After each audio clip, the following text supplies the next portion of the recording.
Salut à tous et bienvenue dans cette nouvelle vidéo de résumé quotidien. Avant de commencer, j'aimerais vous dire que désormais je poserai une question à la fin de chaque vidéo et je sélectionnerai deux commentaires que j'afficherai au début de la vidéo suivante. Aujourd'hui, nous allons parler de la discrimination des Africains en Chine, de la mortalité des Afro-Américains aux États-Unis, de la dette en Afrique, du déconfinement, du Sénégal et nous allons finir comme d'habitude par les actualités en bref en Corée du Sud, à Amazon, à Tchernobyl, au Cameroun et à l'OMS.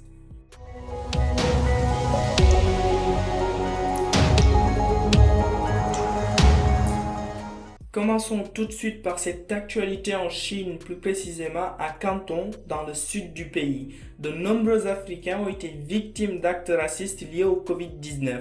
En effet, il a suffi que de nouveaux tests soient positifs sur des immigrés nigérians pour que bon nombre de Noirs se voient refuser l'accès à des marchés, à des restaurants et même certains d'entre eux sont expulsés de leur logement ou de leur chambre d'hôtel.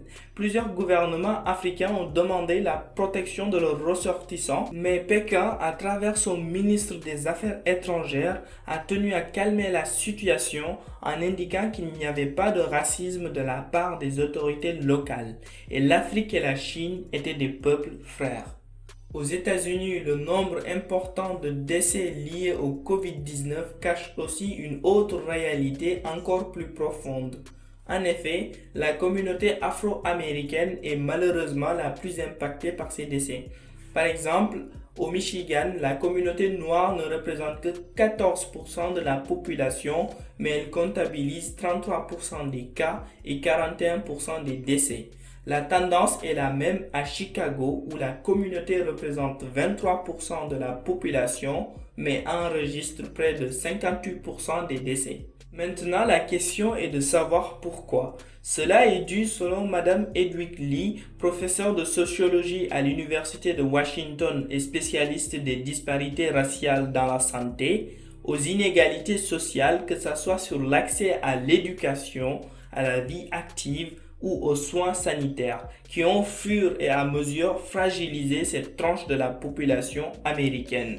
Ainsi, selon les statistiques, les Afro-Américains sont 2 fois plus sujets que les Caucasiens aux maladies du cœur, AVC et diabète. Ils souffrent plus souvent et plus jeunes d'insuffisance cardiaque, d'asthme et d'hypertension, ce qui les expose encore davantage en cas de Covid-19. Mais le président Trump annonce que la communauté afro-américaine va être davantage soutenue. Suite à la tribune du président du Sénégal Macky Sall et de son homologue français Emmanuel Macron, ainsi que de nombreuses personnalités publiques telles que le pape, les négociations évoluent dans le sens d'une réduction de la dette africaine. En effet, en ces temps de crise sanitaire, les pays africains qui étaient déjà dans un gouffre financier monstrueux, avec une dette s'élevant à 365 milliards de dollars, avaient besoin plus que jamais de ces mesures d'assouplissement pour lutter efficacement contre le Covid-19. C'est dans ce sens que les pays du G20 ont obtenu un moratoire qui va entraîner la suspension du remboursement de 20 milliards de dettes sur les 32 milliards qui devaient être remboursés cette année. Ce moratoire va concerner 76 pays parmi les plus pauvres, dont 40 en Afrique, et sera valable jusqu'à la fin de l'année. Un autre moratoire sur les 12 milliards de dollars restants est en cours de discussion. La FMI, de son côté, a annulé le prochain versement de 500 millions de dollars que devaient réaliser 25 pays, dont 19 en Afrique. Toutefois, le Sénégal ne fait pas partie de cette liste. Je vous mets en description toutes les informations complémentaires. Par ailleurs, les discussions continuent aussi dans le sens de l'annulation pure et simple de cette dette. Mais cela pourrait prendre du temps car il faut mettre d'accord de nombreux créanciers, que ce soit des banques, des pays comme la Chine et ceux de l'UE ou encore des institutions comme la FMI et la Banque mondiale. Parlons maintenant de ces nombreux pays partout dans le monde, que ce soit en Asie, en Europe, en Amérique ou même en Afrique, qui face à la pandémie de Covid-19 avaient mis leur population en confinement total. Mais actuellement, bon nombre d'entre eux commencent déjà à réfléchir sur comment arriver à un retour à la vie normale. C'est ainsi que des pays comme l'Italie et la France ont fixé des dates de déconfinement progressif, respectivement le 3 et le 11 mai, sous condition évidemment que la situation continue à s'améliorer. L'Espagne a de son côté commencé à alléger ses mesures de confinement en acceptant la reprise du travail dans les usines, les secteurs du bâtiment ainsi que d'autres secteurs où le télétravail n'est pas possible. Au Sénégal, plus précisément à Matam, c'est plus de 1200 tonnes de riz qui sont arrivées dans la région, dans le cadre de l'aide alimentaire d'urgence. C'est ainsi 32 000 familles dans le besoin qui vont en bénéficier. Selon le directeur du commissariat sécurité alimentaire, M. Ibrahima Diaw, c'est plus de 139 000 tonnes qui vont être à terme acheminées dans l'ensemble des 553 communes du Sénégal. De plus, il y aura d'autres denrées de première nécessité. Un kit composé de 100 kg de riz, 10 litres d'huile, 10 kg de sucre, 10 kg de pâte alimentaire, mais aussi un paquet de savon de 18 morceaux.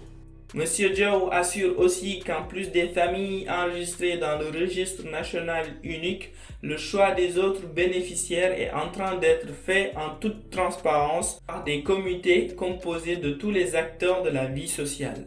Passons maintenant aux actualités en bref. Dans un entretien accordé à France 24, la ministre sud-coréenne des Affaires étrangères, dont le pays a réussi à freiner la propagation du Covid-19 sans confinement, affirme que des personnes qui étaient guéries et sorties de l'hôpital ont été à nouveau testées positives.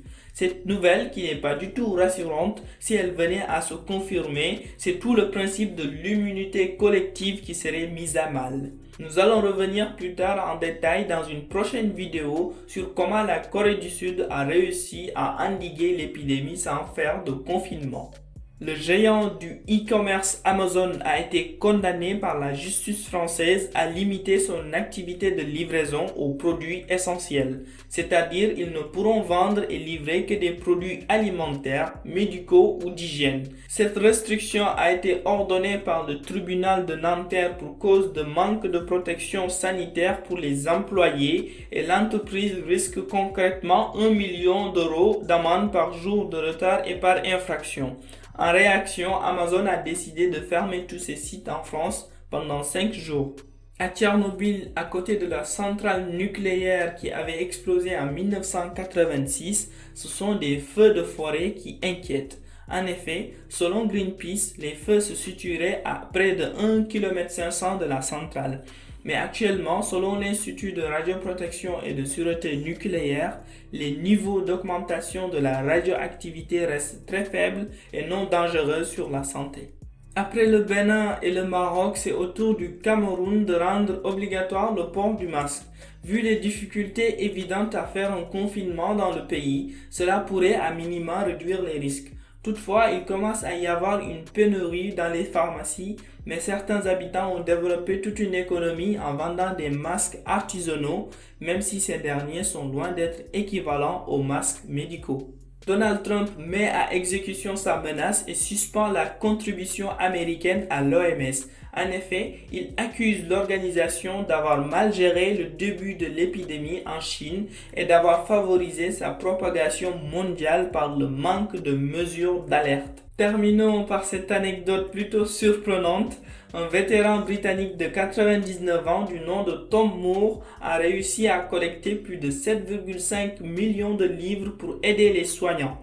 Alors comment il a fait? Il a juste lancé un défi de faire 100 tours de son jardin avec son déambulateur et a lancé une cagnotte en ligne. La preuve que nous pouvons tous faire quelque chose pour apporter notre soutien à ces hommes et femmes qui luttent jour et nuit pour la sauvegarde de nos vies. Nous sommes enfin arrivés au terme de cette vidéo. Merci de l'avoir suivi jusqu'au bout. La question du jour est la suivante. Que pensez-vous de ce moratoire sur la dette africaine? Je vous invite à y répondre dans les commentaires. N'oubliez pas de vous abonner et d'activer la cloche pour être notifié des prochaines vidéos. Je compte sur vous également pour liker, commenter et partager, tout ça vous connaissez. À bientôt pour de nouvelles vidéos. Peace.